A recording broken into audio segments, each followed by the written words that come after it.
Good morning kapatid, isang mapagpalang araw. Syempre bago mo i-scroll ang video na to, gusto ko lang marinig mo ang Bible verse natin ngayong araw na to.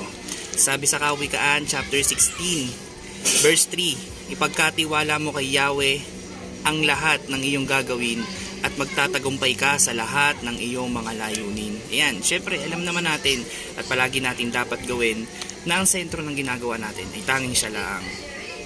Kasi siya yung nagbibigay ng gabay, siya yung nagbibigay ng proteksyon, siya rin yung nagbibigay ng blessing.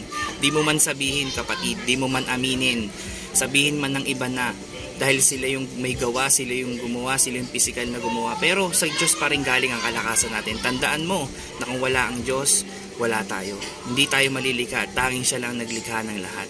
At wag na wag kang mananangan sa iyong sariling kakayahan. Paano kung bawiin niya ng Lord, diba? Kaya nga sabi din dito sa Bible verse na Kawikaan chapter 16 sa verse 9, ang tao ang nagbabalak ngunit si Yahweh ang nagpapatupad. Ang nagpapatupad. Kitam, tao pa rin ang gumagawa pero ang Diyos pa rin ang nagpapatupad. Tao ang nagbabalak.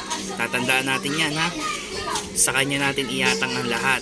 Maging ang mga pagsubok, sa Kanya natin iasa. Siya ang magbibigay sa atin ng kapayapaan, kagalakan sa puso natin. So God bless sa inyong lahat. Magpatuloy tayo sa Kanya at huwag natin siyang bibitawan. God bless kapatid.